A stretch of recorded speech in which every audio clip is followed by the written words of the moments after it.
Hey, so I finally made it down to Midland, Texas.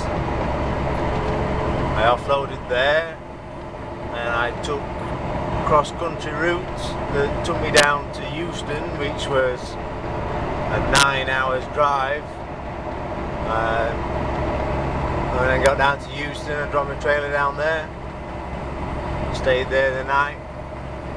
So I'd already done like nearly 11 hours driving that day, and then from then on I went out to the yard, switched, got my new trailer already preloaded, and set off back up to Toronto. I got back to Toronto, what day was it? I got back on the Monday. I got back in Toronto, and then from there I had a 5-drop load in New Brunswick, which was, I got there yesterday to do the 5 drops, which was Tuesday, and they took some doing. I had a nearly 12-hour day of driving, 16-hour days of actual time of working, because I was on loading bays, 5 different loading bays all day, and they were 10:30 last night before I was parked up. Went all the way down the east coast of New Brunswick, really nice, picturesque and all that sort of stuff. A couple of nice towns I went to that I'd never been, well, I've been to, but usually when I passed through those areas it was over the winter time, and never been through it this time of year before, where the actual grass is green again. And then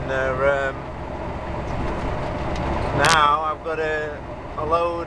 I had to shoot back up the east coast again to load up there in New Brunswick again, which I've just finished, and I'm currently now on my way back to Toronto again.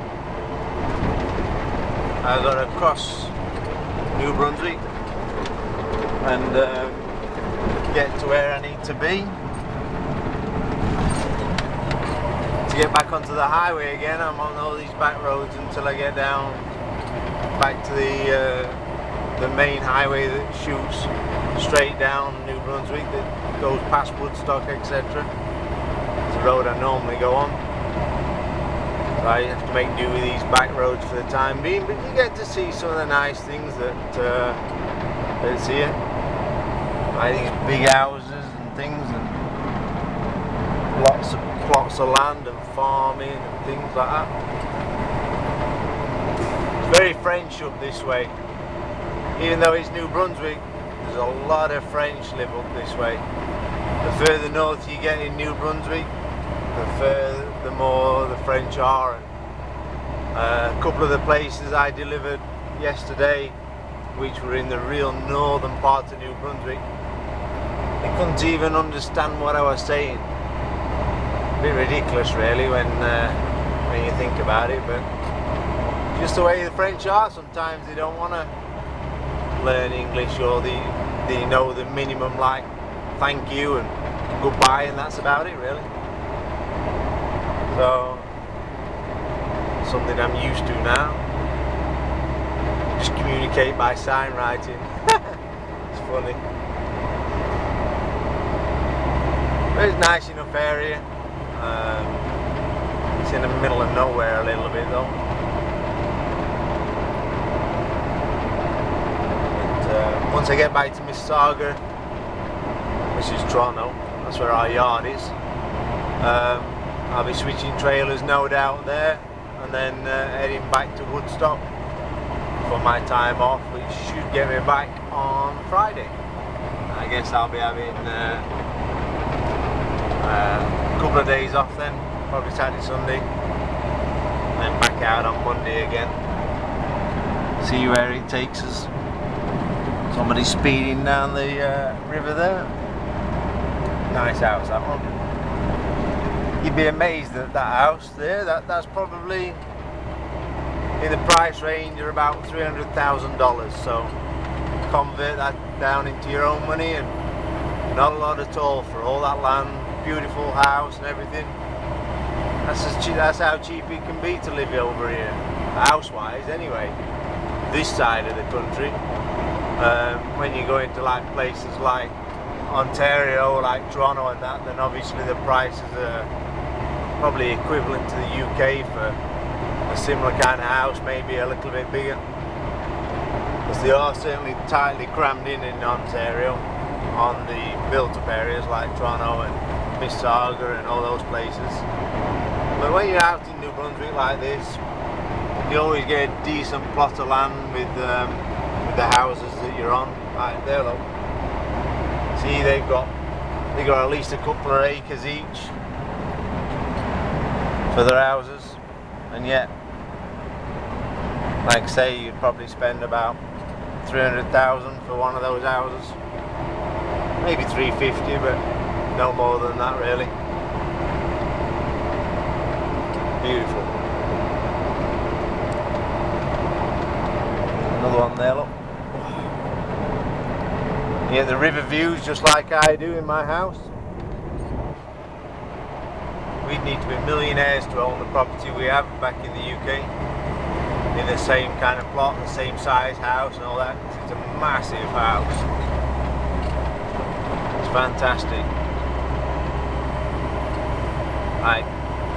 I remember the house we own in the UK,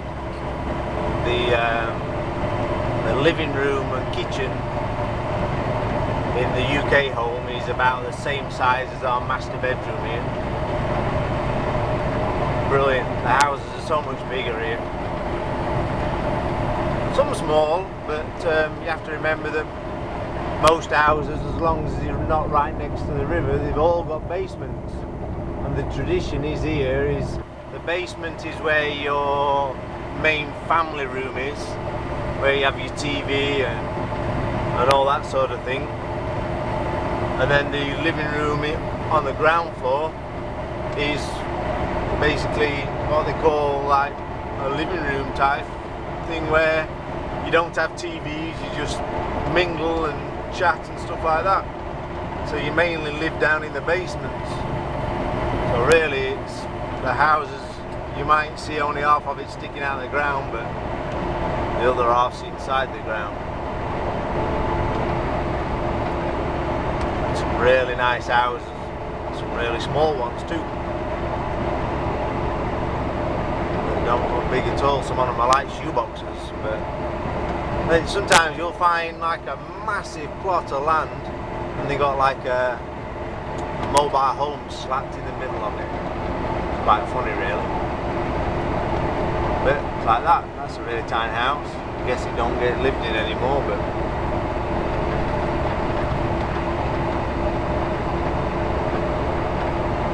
anyway, I'm coming into Miramichi at the moment, so I'll be coming to a slow down, so I'll speak to you again soon.